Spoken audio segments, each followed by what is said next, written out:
listened in to presentation in previous years, so hopefully there isn't too much repetition, or at least we can see how things may have changed one way or the other. So I'll share a presentation, and as Donna said, a chance for questions at the end, and we'll see how we get on.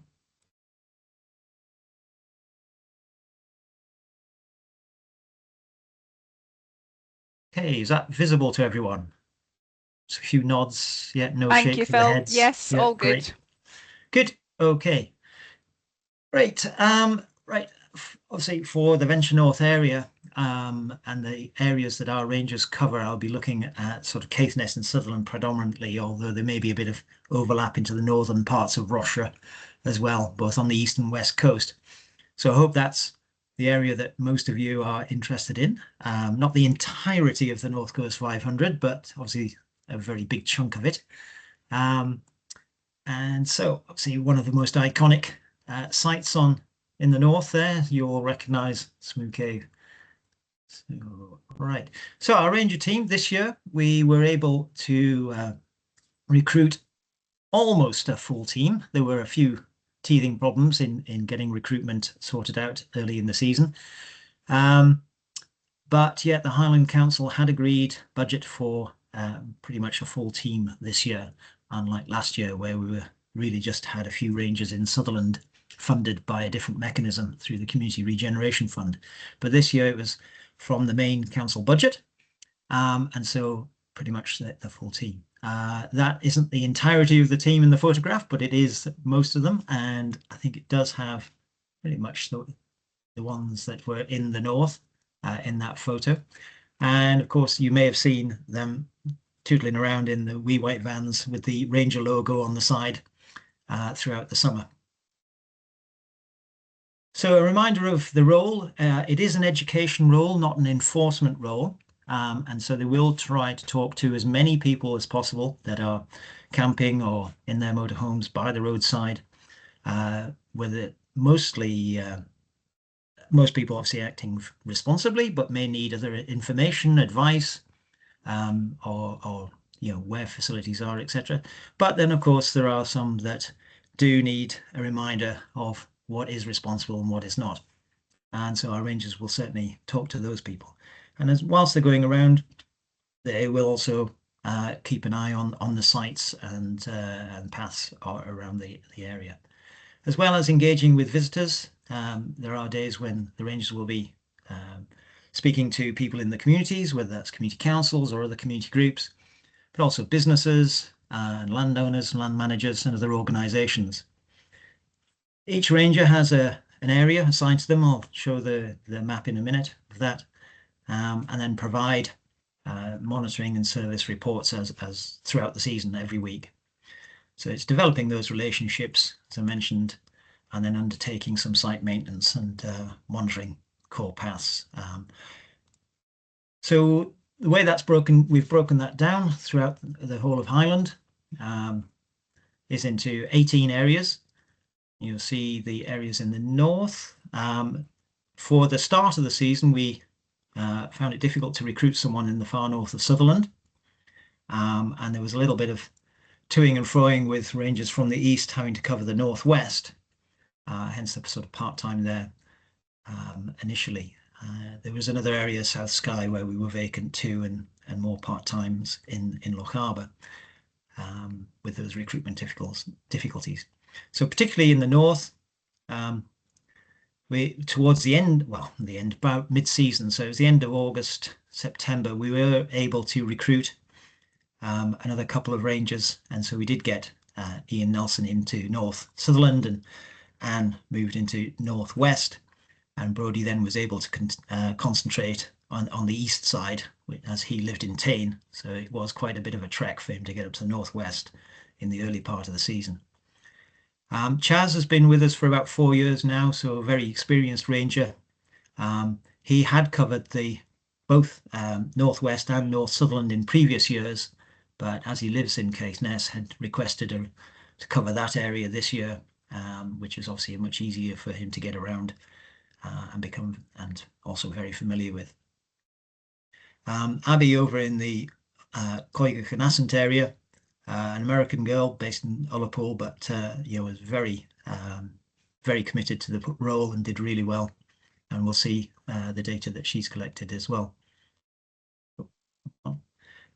So the hotspots in Caithness and Sutherland, probably all very familiar with those.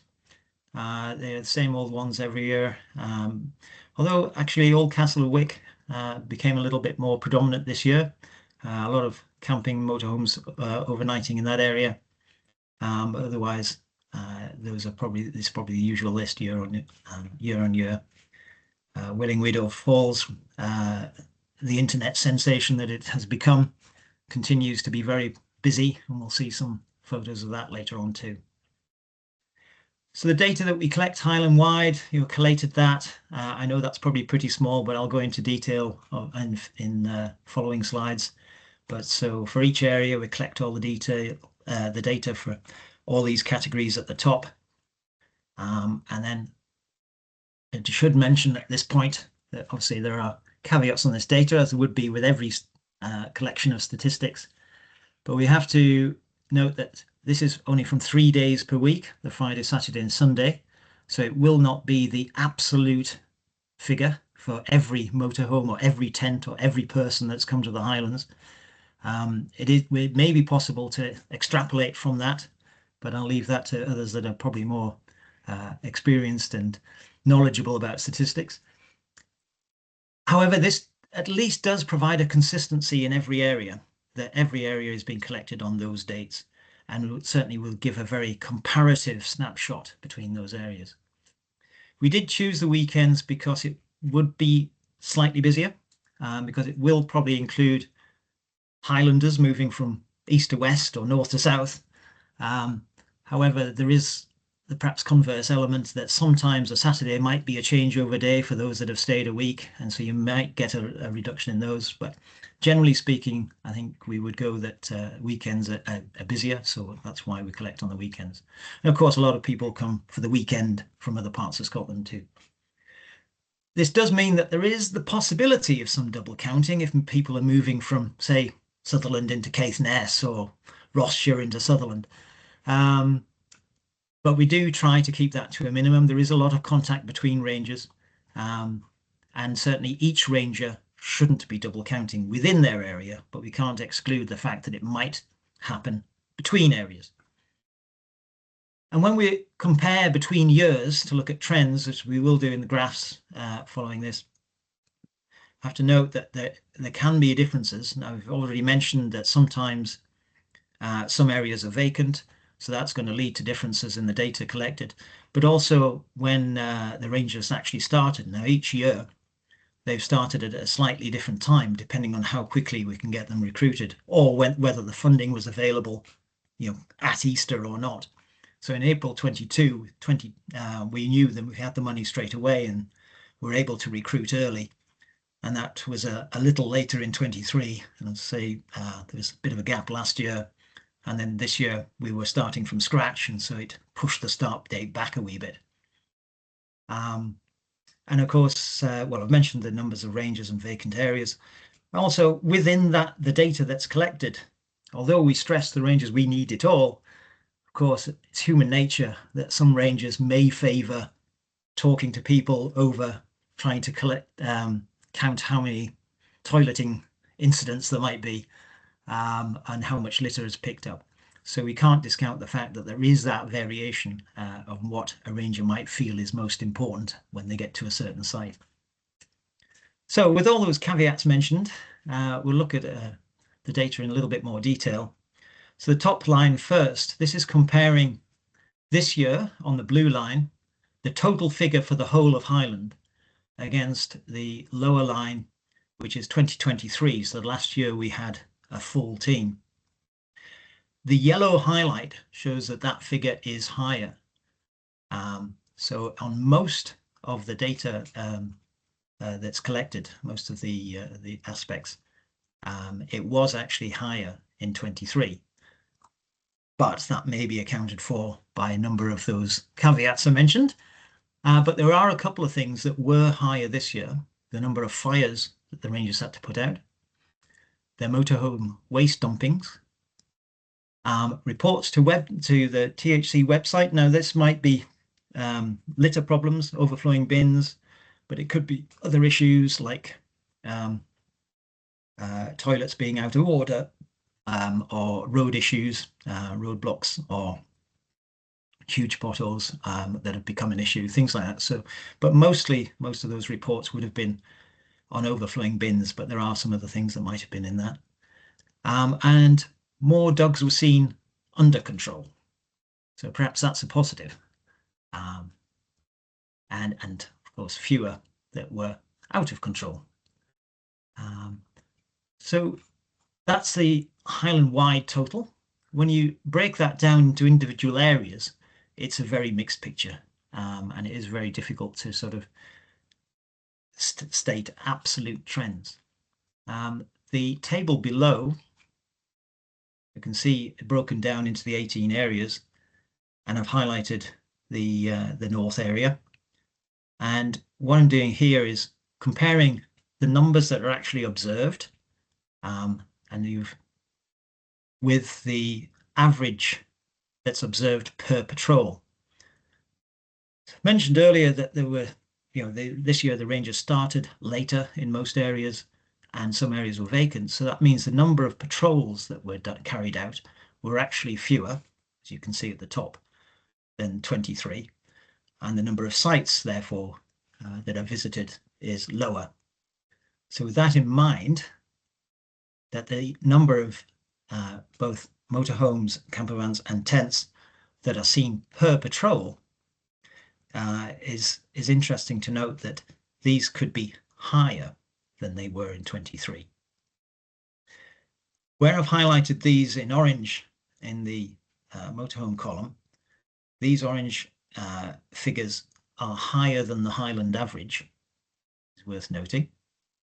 So both in Caithness and Caithness, they're generally higher numbers of motorhomes and campervans than other parts of Highland, with perhaps the exception of Skye and parts of Loch Arbour.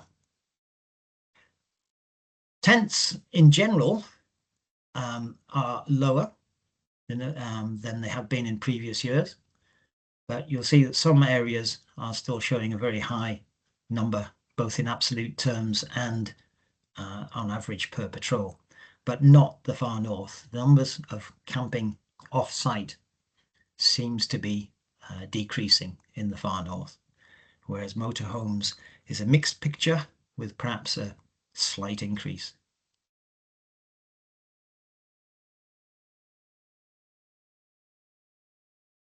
Right, looking at visitor numbers on these three categories of what we collect, on the face of it, it does look as if numbers are decreasing over the last few years, both in terms of cars parked out. This is outside of big car parks and settlements. It's another caveat probably put in there. These are generally out in more rural areas, out in the countryside, either on the road verges or smaller car parks, countryside car parks. But you'll see numbers are decreasing, and both in terms of cars and the numbers of people seen, and subsequently the number of people spoken to by the rangers.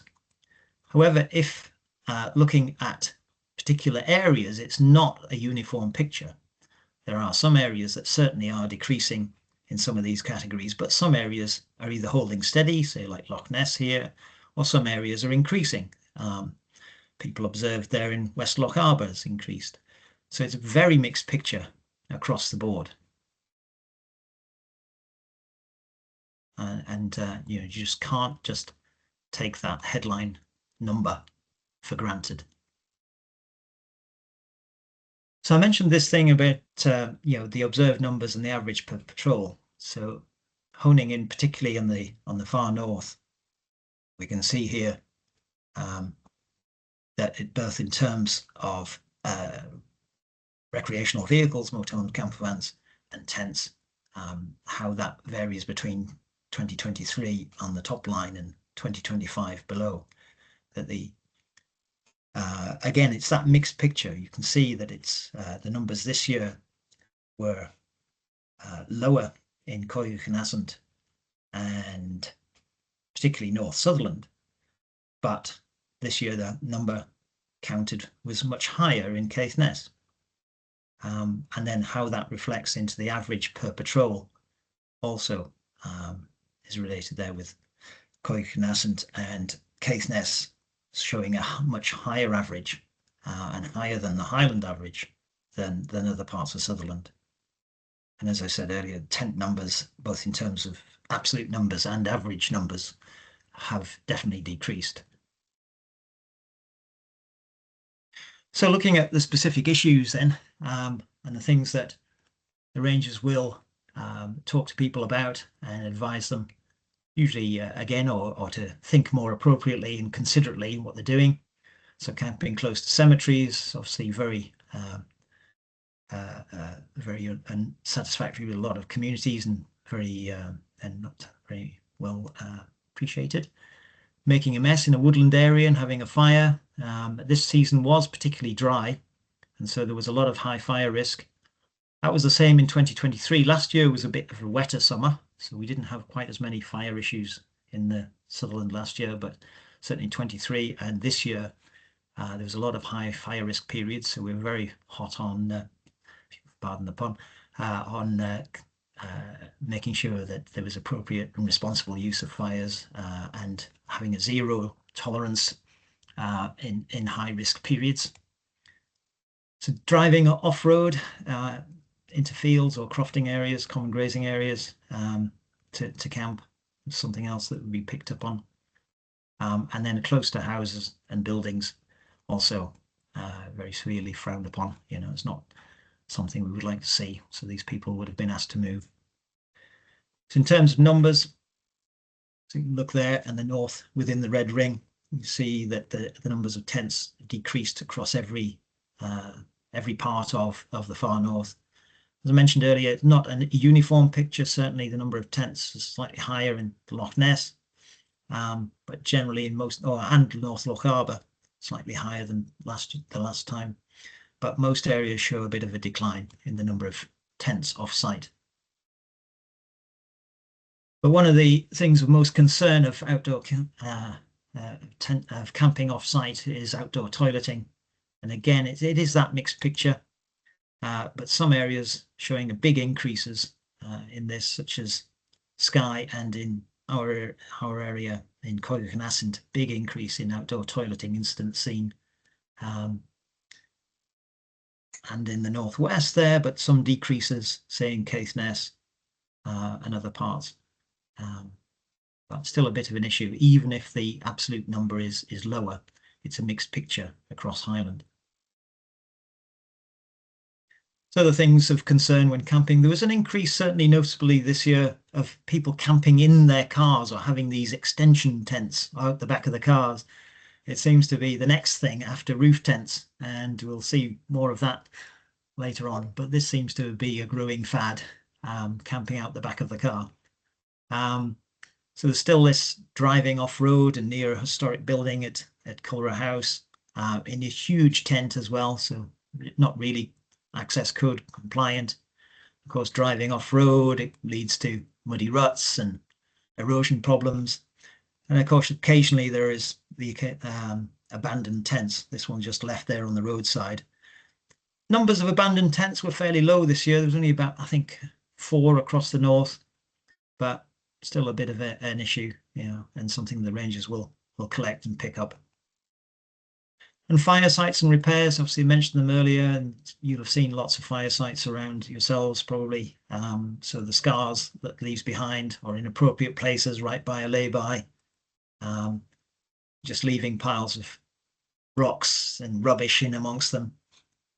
These are always cleared by the Rangers to try to discourage further use. I know there is an argument. Some say, well, if you leave a fire site, that's maybe what the next person will use. But we find often that's not the case. People tend to want their own fire site. So you end up with a profusion. I mean, you can see these two very close together. There seemed to have been no reason for that. But where possible, we'll try to repair those sites. If it's a coastal or sand near a beach, we might sort of cover it with either sand or seaweed to try to allow the the vegetation to regenerate, or in some cases returf in that way. And the following year, you can see that's kind of starting to blend in better at the same site as that. So in terms of numbers, see the overall number does seem to be lower, and generally across the north, each area seems to be a wee bit lower than in previous years. Again, not uniform. Loch Ness is still higher in terms of fire sites seen, and North Skye a bit higher than previous years.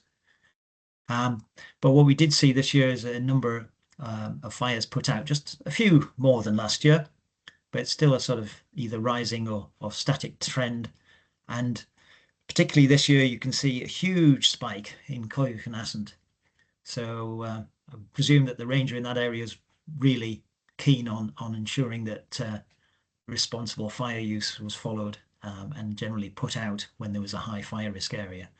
But we can see that there's a mixed picture. The 0 in Sutherland, North Sutherland, again, could probably be attributed to having no ranger in the early part of the season.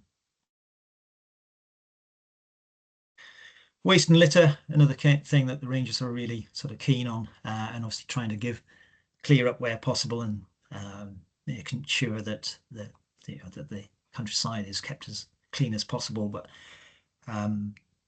reporting these to our waste colleagues to try to clear them as soon as possible. And despite the notices here to say don't dump next to the bin, if it's full, find the next one, it constantly happens. And then obviously there's overspill like this. I know that's Solipool, but you'll recognise that. But Achnahead here, just huge amounts of litter and the lay-by there. And even new sites like Achmelvik, some of you will be aware that there's very upgraded and new facilities put in there, even with a nice new bin, still getting the same problems. I believe that the bin just the other side of the car park wasn't full, but yet people will go to the closest one, even if it just means a few yards further away. So yeah, as well as overflowing bins, the other unwelcome joy is dumping of motorhome waste, seen in a lay-by here, and I'll come back to that a bit later on as well. Another problem that we had a couple of times at the end of the season there was when we get the storms. So I think this was after Storm Amy. The bins blow off their stand and halfway down the bank or on the beach, and the rangers will go off and collect these, which no one else may be able to do. And then bring them back up, so at least, and collect the litter that's scattered about. They did on the patrol before the storms, when they were forecast, they did try to take away as much of any overflow, or if it's getting close to full, so that if something like this happened, it would reduce the impact. So in terms of litter collected, again, probably a bit of a mixed picture, but in our area, here you'll see that certainly some areas like Caithness and Caithness a bit higher than the previous years, but a bit lower in the north of Sutherland there.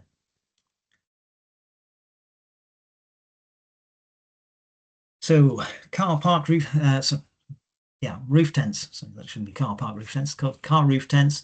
Still pretty popular. I think absolute numbers were slightly lower than last year, but still fairly constant. And of course, this means spreading out of a vehicle, which within a lay-by shouldn't be done. It's against part of the roads legislation.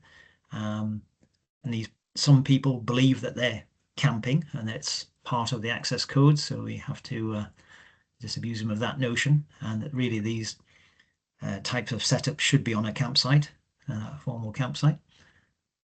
And then, of course, if they drive off onto somebody's land or common grazing, again, inappropriate, we'll ask them to move on unless they've got permission.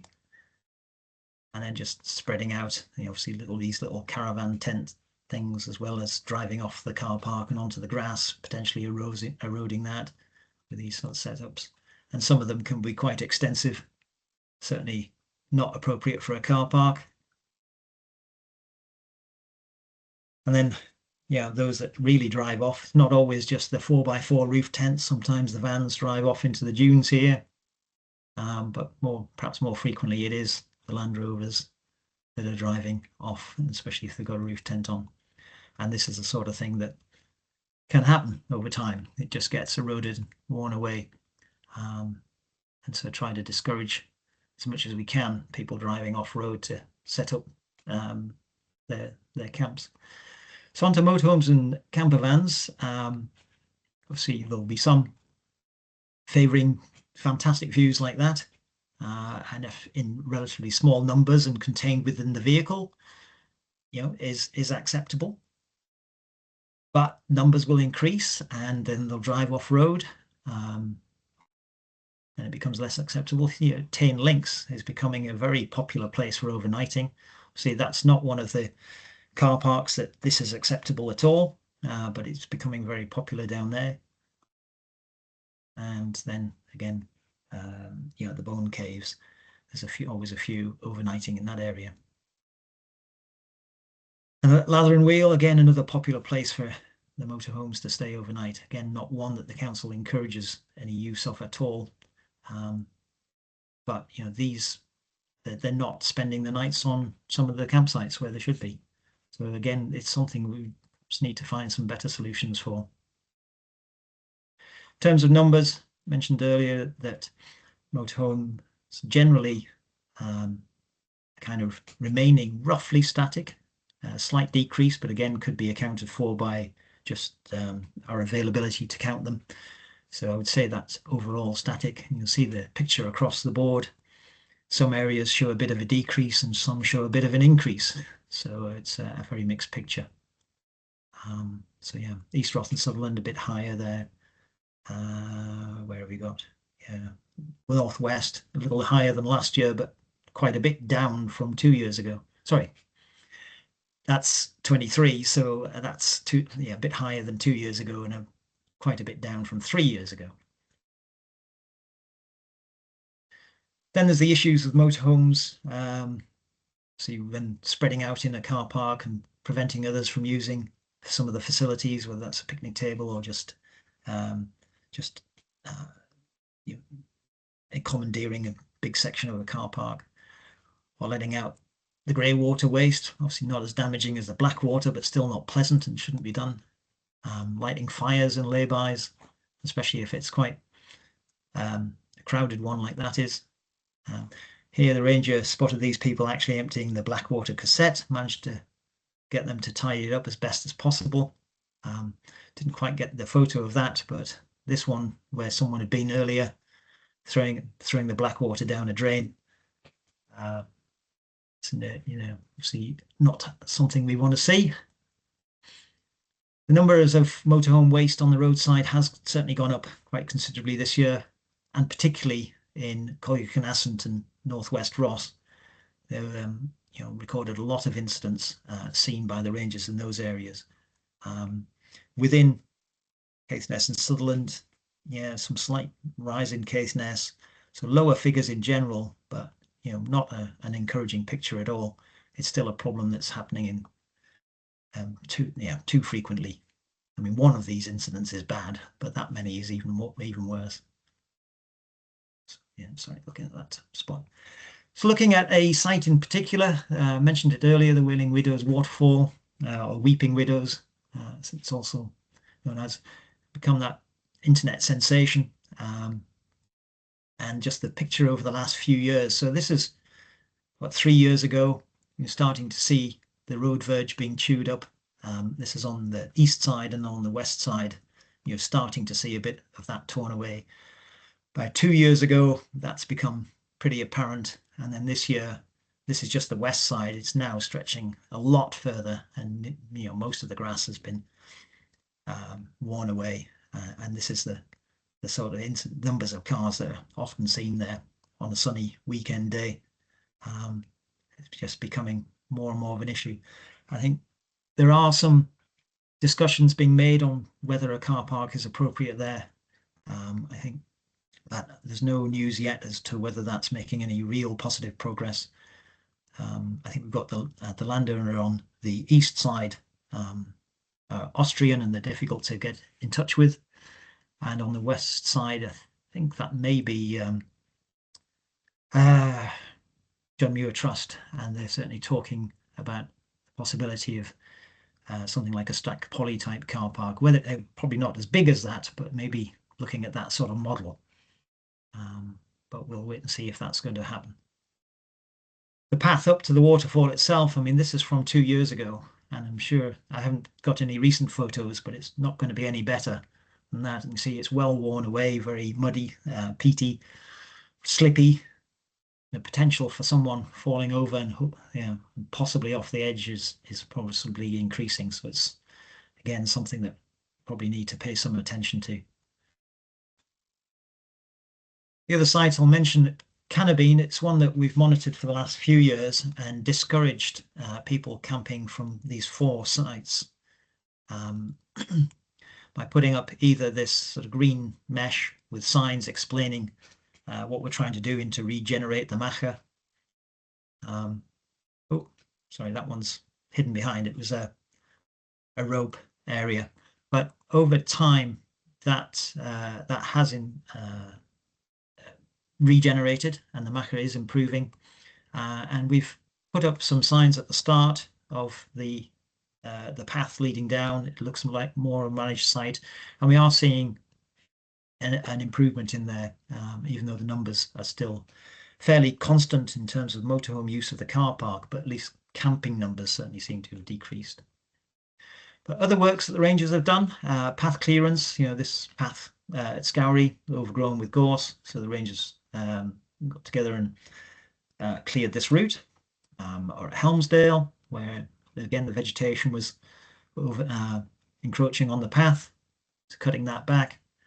Picnic tables, certainly this year there was a bit of attention by some of the Rangers on those, either repainting them, repairs where they've been broken or bits removed, or where they were beyond repair, taken away, so it just looks better cared for, or at least not leaving this sort of mess of a picnic table behind and taking it away.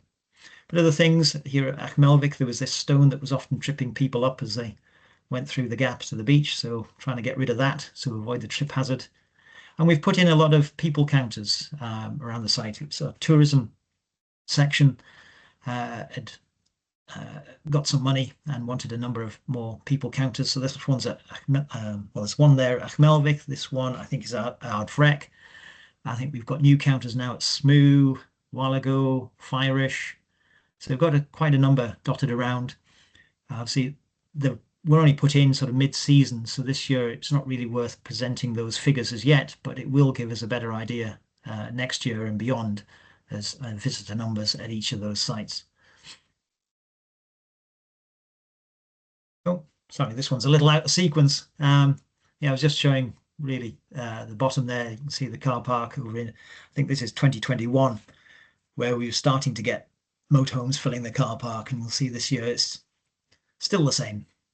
Nothing much has changed in terms of motorhome usage there, but the camping issue has decreased. So overall, the headlines that could say for this year, and that over the 6 months that the Rangers had visited that number of sites, which is a little bit down, 12% down on the number of patrols due to that later start and vacant posts. Again, a 5% decrease in motorhomes seen over the summer. Tents show a bit of about a 24 or a quarter of a decrease in numbers, but still some busy sites, busy areas. Glen Etive in Loch Arbour and Loch Ness, certainly the sort of main camping areas when off-site, but other areas such as Durness and Assend seem to be decreasing. Fires, so sort of very frequent, still sort of similar numbers recorded over the last few years, and 236 needing to be extinguished, put out because they're inappropriate or at the wrong time of year. Toileting went through that, but it did show that 28% decrease Highland-wide, but does vary across the picture. Litter, similar numbers to previous years, and an increase in motorhome waste spills that are observed. And in terms of the vehicles seen, there was a 26% increase, but a sort of decrease in the number of people observed and those that were advised but still go over 22,000 people advised of the outdoor access code or where facilities are and responsible behaviour. So that is everything I could sort of tell you about this year's figures to date. I will be producing full report, hopefully should get that done before Christmas, and that would make that available. And I think Don has asked if I could condense these slides so that they can be shareable. So if you wish those, I'm sure either you request them or Donna will send them to you at a later date. Okay, well, thank you. So yeah, I'll take any questions, I guess, or if there's any discussion that you want to have. Thank you for that, Phil. That was